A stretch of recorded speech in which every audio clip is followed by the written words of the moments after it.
சிக்கி தவிக்கும் எடப்பாடி, செந்தில் பாலாஜியுடன் கைகோர்த்த அண்ணாமலை. உருவாகிறது கொங்கு ஜனதா கட்சி. இதை பற்றின முழு விவரங்களையும் தெரிந்து கொள்ள வீடியோவை முழுமையாக பாருங்க. இது போன்ற அரசியல் சார்ந்த அனைத்து அப்டேட்களையும் தெரிந்து கொள்ள வீடியோ லைக் பண்ணிட்டு நம்ம சேனலை சப்ஸ்கிரைப் பண்ணிக்கோங்க. வாங்க வீடியோக்குள்ள போகலாம். தமிழக அரசியலில் பாஜக முன்னாள் தலைவர் அண்ணாமலை மற்றும் அதிமுக பொதுச் செயலாளர் எடப்பாடி பழனிசாமி இடையிலான மோதல் நாளுக்கு நாள் தீவிரமடைந்து வருகிறது.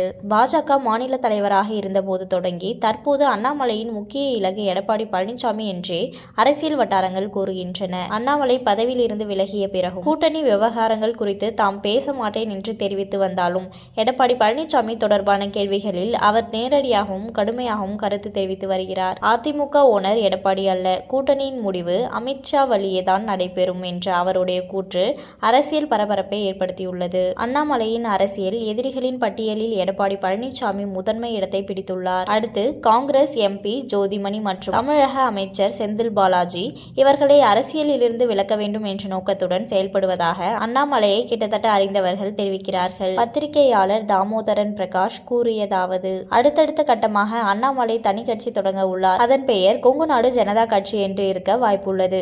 இது கொங்கு மண்டலத்தை மையப்படுத்தியே செயல்படும். அங்கு எடப்பாடி பழனிசாமி, அண்ணாமலை, செந்தில் பாலாஜி ஆகியோருக்குள் நேரடி மோதல் நிலவுகிறது. பாஜக ஏற்கனவே எடப்பாடியின் முக்கிய ஆதரவாளரான வேலுமணியை தங்களுடன் இணைத்துள்ளது. இதனால் கொங்கு நாடு அரசியல் சமன்பாடு மாறியுள்ளது என்றார். மேலும் அவர் கூறுகையில், பாஜக தலைவர் பதவியில் இருந்து நீக்கப்பட்ட அண்ணாமலை தாம் உருவாக்கிய வாக்கு வங்கியை எடப்பாடி பழனிசாமிக்கு ஒப்படைக்க விரும்பவில்லை. அதிமுகவின் வெற்றி தனது தோல்வியாக மாறக்கூடாது என்பதற்காகவே அவர் புதிய கட்சி தொடங்கும் முயற்சியில் உள்ளார்.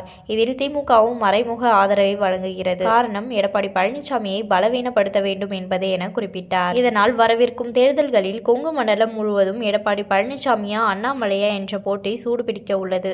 திமுகவின் திட்டமிட்ட உத்தி, அண்ணாமலையின் தீவிரம், அதிமுகவின் வலிமை, இந்த மூன்றின் மோதல் தான் அடுத்த கட்டத்தில் தமிழக அரசியலின் முக்கிய களம் என அரசியல் விமர்சகர்கள் கருதுகின்றனர். இதை பற்றின உங்களுடைய கருத்தை கமெண்ட்ல சொல்லுங்க. இது போன்ற அரசியல் சார்ந்த அனைத்து அப்டேட்களையும் தெரிந்து கொள்ள வீடியோ லைக் பண்ணிட்டு நம்ம சேனலை சப்ஸ்கிரைப் பண்ணிக்கோங்க.